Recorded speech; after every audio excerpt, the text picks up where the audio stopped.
Next, it is Degenerosity, the greatest of all commercials. I'm Hulk and I will defeat you! Okay, my turn. I am the Hulk. I am Abomination. Oh, I'm the Hulk. I'm so sad. I don't know how to defend myself. What you say? Did you know Americans see 4,000 to 10,000 ads per day? Did you know that number quadruples when on a pirated website? Did you also know that the hard Xbox cut. and PlayStation plan on putting in-game ads too? But they're only for free-to-play games, so I bet things are gonna be just fine. What I'm getting at is ads are everywhere. They seem unescapable nowadays, especially in the US. Like, look at Times Square. That's just one big advertisement circle jerk. We see them in everything we watch, everything we read, every mobile game we play. Like, you can never get Audio past good? one level on almost Might just be every quiet on phone my end. game without getting a 30-second ad for another garbage mobile game that I also download because the ad made me play along with it, so now I'm interested. You see how these things be tricking you? They know we getting dumber and dumber by the day because we're on our phones 24/7. But just because I like to scroll through the best TikTok has to offer doesn't mean I'm completely blind to my surroundings. In recent years, I've been noticing the commercials and ads we see are a lot more vapid. Almost all of them are either a boring advert telling you how good their product is and just showcasing it, or they try to be trendy with it like this. Are you winning, Cheese? Or this. Generating reactions from everyone, like the memer. I remember that one. This I unfortunately supposed to make me remember buy that your product. commercial. This make me want to turn off the TV. It's sad that the only good ads we see nowadays are from obscure mobile games. Now those guys know how to sell a product. The only commercials you can look forward to now to be half decent is the Super Bowl ones. And even the ones this year were mid. None of them stood out. Yeah, short of Breaking Bad, Popcorn's one was and Mr. Beast was talking about eating his balls or something. But like, I'm not gonna remember those next week. What the hell were these commercials? The only reason I watched the Super Bowl is for Wasn't he sued for that or something? Because wasn't there like also another nut brand where it was like Grandma D's and they were selling D's nuts, like her name in nuts, but then Mr. Beast wanted to sell nuts, but it was like intentionally the meme D's nuts. And so the grandma almond brand tried to like sue him or something. I wasn't entirely, I don't follow Mr. Beast, so I don't know entirely. Commercials, not for no halftime show, and I didn't even know they play games during it. I watch for the commercials, and for the past few years there hasn't really been one that I liked other than that Larry David one last year, and that was literally from an investment company that steals your money. It's FTX. It's a safe and easy way to get into crypto. I don't think so. Commercials now are just booty, man. I have no interest in any of them. Like the one that's gonna pop up right now. Watch it. Watch it be booty. Did you watch it? Did it suck? I bet you skipped it too. I have If no you got ads. ad block on, fuck you. What happened to commercials, man? Why can't I don't have ad block, but I have YouTube Premium, so I didn't get any. we go back to the ones in the past? I don't think I've even seen a commercial or an ad in like a long time. In the good old days. Not that far back. I'm talking about the ones back in the 2000s and 90s. Back when ads meant something. Like if you're gonna disrupt me from my regular scheduled programs, at least make it entertaining. And back then, they certainly were. I love the ones that were trying to make you laugh, make you giggle, make your cheeks jiggle. Yeah, honestly, I think I want to say pre-2010 ads were pretty good. I can't say I remember it off the top of my head, but when I look back, I do remember ads I didn't like seeing, and they were pretty catchy. Like, call JG Wentworth, 877 cash now. Like that, like those ones. Like old Geico ads. With their goofy commercials, they hammered the fact in my brain that 15 minutes could save me 15% or more on car insurance at a young age, when I used to think cars were just bigger bikes. I loved how all of them were never serious and each of them were as nutty as the last. Like, dogs ain't supposed to talk, bro. That's crazy. My personal favorite ones were the caveman commercials. It's so easy to use. Geico.com. A caveman could do it. What? Not cool. You're not cool. Where cavemen were offended offended him. by Geico's ad campaign because it was low-key racist towards cavemen. Can you imagine a commercial making fun of an entire ethnic group's intelligence, like go on Amazon and order today? It's so easy a dog can do it. Okay, the fuck I do to you? And there's multiple commercials showing their reaction to these ads. One of them even go to therapy because of it. This really messes them up. They thought Bro, they were past this. there was a whole cinematic universe in these caveman commercials. I remember. They had like a whole fucking storyline. You could like, if you put them all in like a movie, it would at least be like an hour, 2 hours long. All these commercials, chronological order. They thought they lived in a more progressive society, but sadly, they still have a long way to go. But those commercials were fun. Where are the ads and commercials like that where there's like a cinematic universe within the ad?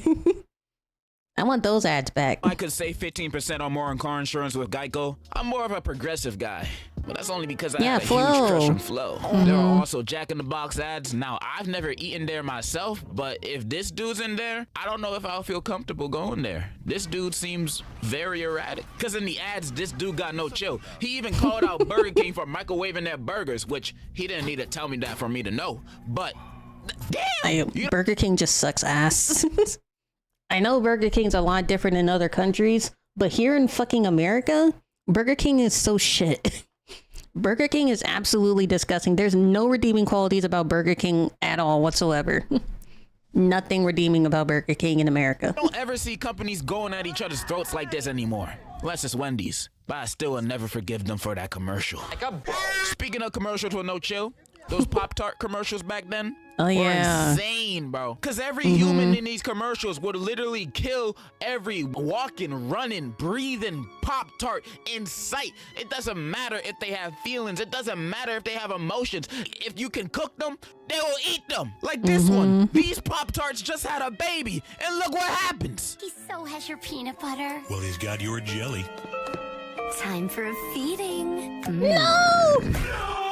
She just ate their newborn baby in front of them. And based on the other commercials and how often this happens, she probably won't go to jail for it. What's with these commercials? You know the cinnamon toast crunch commercials? The cinnamon toast crunch, they were just low-key cannibalizing each other. Discriminating against a certain group of people. This needs to be studied and brought to light. Also speaking about no chill, this commercial about, you can guess. I know. I know this one. I know this one.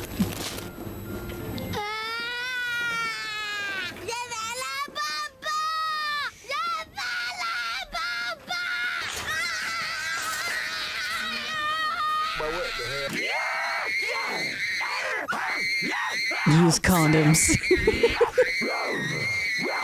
The most effective anti-pregnancy commercial ever. A condom commercial. This ad is not only hilarious, but it's genius. However, me personally, you could just show me the average 1 year tuition of college, and that's already enough for me to surgically attach one of these on me. I also remember watching one of the greatest commercials of all time, which is from Skittles. Oh yeah, Skittles!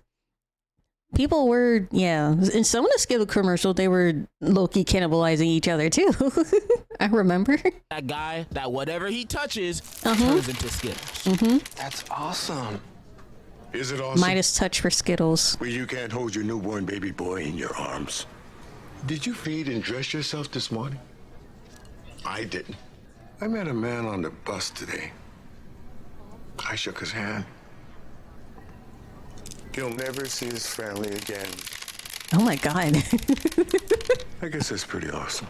I love how he straight up says he killed a random dude that day. Also, how he still regularly, impulsively tries to pick up a ringing phone and shakes the man's hand, meaning that he most likely got this power recently, but we never know how. This shit got lore. Makes you think how he got these powers. Who gave it to him? Was it a disease? Was it... Yeah, they just casually just put in random, they just casually just put in lore into commercials. These old commercials are so good. The Skittle himself? But I believe. I love it when my random commercial just has lore in the background that I can just never see. It was the Rothschilds family. Had to have been. They're behind everything. And when talking about lore, commercials with story arcs are amazing. I'm talking about when a company... What bus? Back at the Skittles one? I guess that's pretty awesome. I love how he straight up says he killed a random dude that day. Also, how he still regularly, impulsively tries to pick up a ringing phone and shakes the man's hand, meaning that he most likely got this power recently, but we never know how. This shit got low. Is it back? This genius. However, me personally, you could just show me the average 1-year tuition of college. That's already enough for me to surgically attach one of these on me. I also remember watching one of the greatest commercials of all time, which is from Skittles, about that guy that whatever he touches turns into Skittles. That's awesome. Is it awesome? Well, you can't hold your newborn baby boy in your arms. Did you feed and dress yourself this morning? I didn't. I didn't. I met a man on the bus today. I shook his hand. He'll never see his family again. I guess that's pretty awesome. I love how he straight up says he killed a random dude that day. Also, how he still regularly, impulsively tries to pick up a ringing phone and shakes the man's hand, meaning that he most likely got this power recently, but we never know how. This shit got lore! Makes you think how he got these powers. Who gave it to him? Was it a disease? Was it Mr. Skittle himself? But I believe it was the Rothschilds family. Had to have been. They're behind everything. And when talking about lore, commercials with story arcs are amazing. I'm talking about when a company has multiple commercials that I don't care about the guy what kind of bus. It's probably just a public transportation bus. If he doesn't have a car. What other bus would there be? A school bus? Why would he take a school bus to work? As far as I'm concerned, he's in like an office building. There's no office buildings where they're nearby schools. Unless it's like a big city like New York. tying together or as Philadelphia. one story. I don't know. So if you missed the last commercial, you probably wouldn't completely understand what's happening. Stuff like the Goldfish commercials. I love these. These were like a whole TV series that I kept up with, never missing an episode. As a kid, these commercials played all the time on kids' the Goldfish channels commercials. like Nick and CN. And the story of the Goldfish commercials span off 6 seasons. Yeah, there's seasons to this shit. Buckle up. Taking place mostly under the bed of a boy's bedroom where there's a whole goldfish society, which I'm surprised this boy's bedroom isn't bug infested with how many goldfish food he has down there. I mean, technically the goldfish are sentient, so they're technically not food. But did they want to be eaten? I forgot. But they technically don't deteriorate. But I guess there's also some of the goldfish did have like dust or whatever on them. So I don't know how that didn't attract bugs, but don't think too deep into it. Our main stars: Finn, the boring one; Gilbert, the shy one; Brooke, the girl; and Extreme, the extreme one. And the series follows their day-to-day lives. The first 2 seasons are more episodic, with each commercial being kind of its own thing, with only the first one being about how Finn is new to the goldfish world. It isn't until the start of season 3 when a new fish arrives, Swimmington, a guy who talks all fancy and presents himself as the talk of the town, even though he's just a dumb goldfish. I could eat him in 1 second. And he just moved in, so everybody else tries to show him around. The next commercial, we see Gilbert introduce dust Extreme, everywhere. who I'ma just call X from here on out, to the neighbor. And when they meet, it turns out they know each other and they're brothers. Name is Extreme. Calm down, little brother. And when finding this out, Swimmington calls X Fumbleton, where Extreme corrects him. Yeah, it's Extreme now, bro. Meaning that X is not his original name, and he must Also, with a name like goddamn Fumbleton, they're rich. That's an old money name. You know, their family's rich, so he left a life where he could live comfortably and have a whole bunch of money, or whatever money equivalent to goldfish. He left that, dude. I'll take his life. have changed it to disassociate himself from his past, which makes the viewer now wonder, what happened in his past to move away from his home and family. And I mean, whatever set the money all equivalent this to up the Goldfish in a world is. 30-second commercial.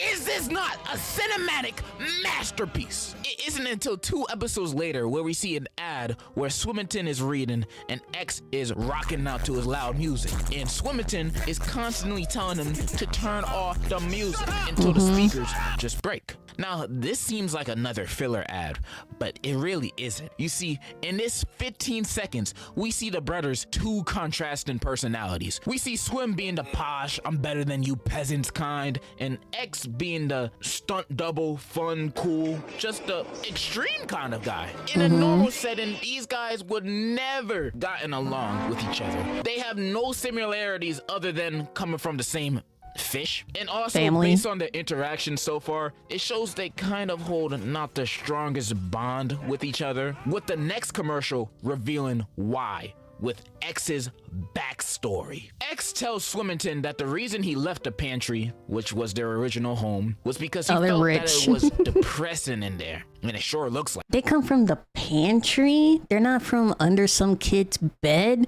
The pantry? That's a rich neighborhood. Like it, just floating around in straight lines doing nothing. Sounds like 1984 all over again. And in this depression house, X was the only one that stood out because he was the only person that didn't act like a robot doing tricks and stuff, but failing at it and fumbling over, hence his name, OG name, Fumbleton. And since nobody really messed with him there, not even his own brother, he left and went to a new place where he says the people accept him for who he is. Now I have friends who accept me for who I am. Now I don't have to conform to my rich family. Extreme, you gotta try this. That chalks up X's backstory, showing that he's a deeper character than what we initially thought he was. We first thought X was just a rowdy, happy-go-lucky guy. Is that After fucking hearing his LeBron? backstory, we know X is a believer, a dreamer. Hold on, you can't just casually show. Actually thought he was. We first thought X was just a rowdy. You can't, I don't know who that's supposed to be, but you can't just casually show just like a random goldfish-sized person in this universe. Is what? Rowdy, happy-go-lucky guy. But after hearing his backstory, Maybe Kevin we know Durant X is a believer, a dreamer that looks to the future instead of letting his past nailing him down. He only will get back up and move forward. Extreme is truly extreme. How do Goldfish commercials have better character writing than 90% of Netflix shows? I don't know, but I do know that these are some of the greatest commercials, and this ain't even the best season. Season 4 with Gilbert getting trapped in a vacuum cleaner goes insane, but we'd be here all day if I went over each season on why this is the best thing to ever exist on television. This is the best thing to hit television since the Flintstones. Still ain't better than the Chef Boyardee commercial though. But you also know what else made a good, memorable commercial back then? A jingle. Specifically, a completely original score. Something like 800, 580, 300, Empire. I still don't know what they do. I can't read. But I certainly remember the jingle by heart. A good song could make a commercial go down in history like the national anthem. Shoot, it could even replace it. And when I say memorable, I don't mean this. This is memorable in a bad way. I mean memorable like the Reese's Puffs ad. Reese's Puffs, Reese's Puffs.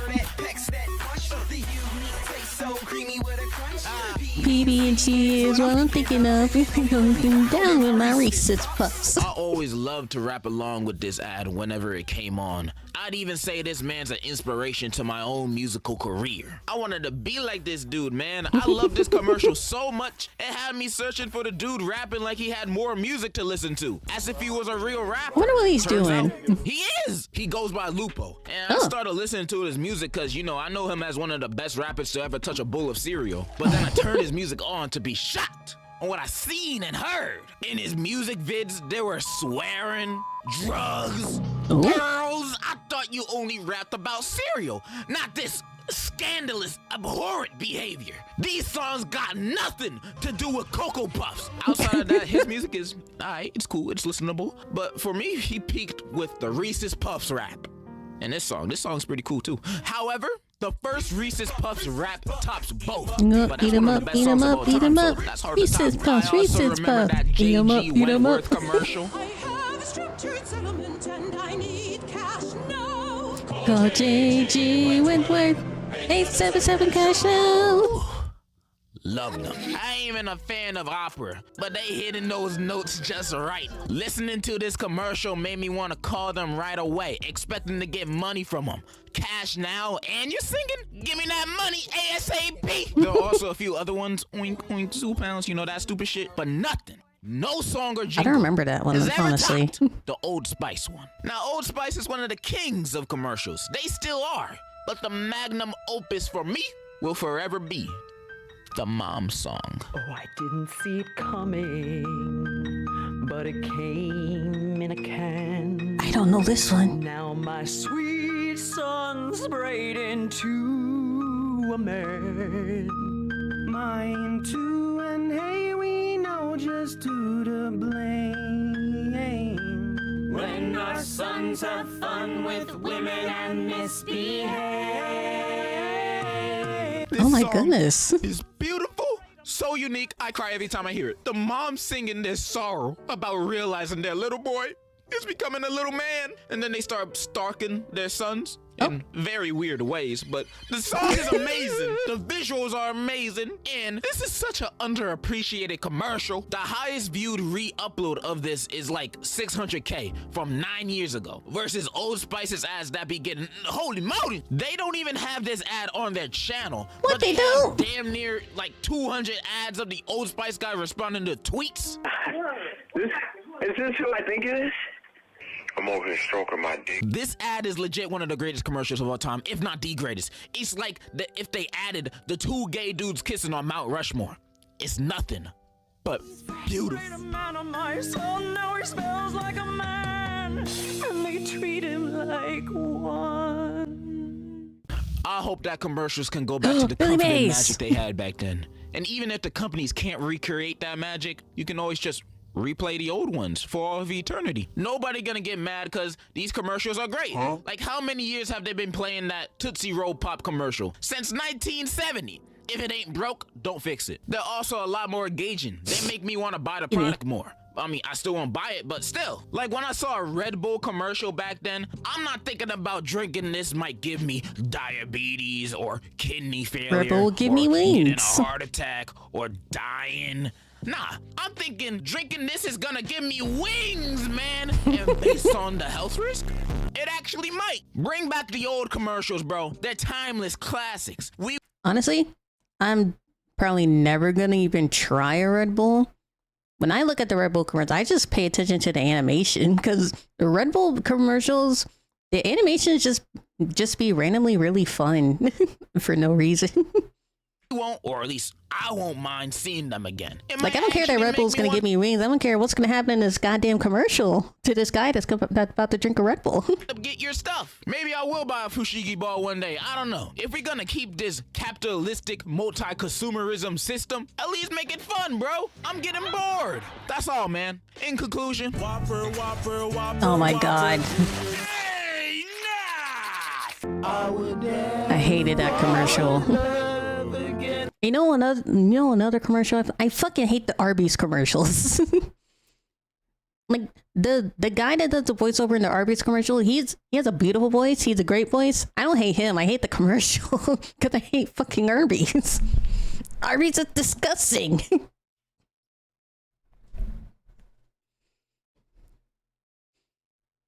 And they got the Arby's. We have the meats. Fucking shit.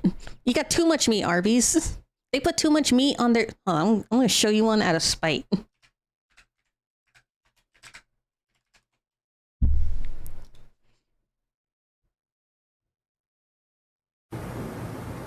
This is USDA Choice Top Round Angus Steak.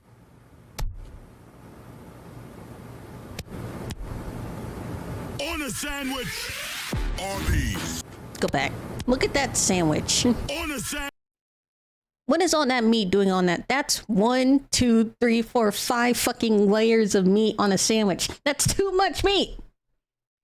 Too much meat. Way too much. And their regular sandwiches, they have like 7-10 layers of meat on their goddamn sandwiches, and it's disgusting. It's so gross. I mean, look at this. Oh. Arby's. Two of those things for just chicken. I don't know what's happening here. But look at how much meat is on this sandwich. There's so much meat on that goddamn sandwich. The meat is overpowering the cheese and even the fucking bread. Who wants that much meat on a sandwich other than it being like a Philadelphia style sandwich? Nobody. Nobody wants that much meat on a sandwich. It's gross. I can't fathom who likes Arby's.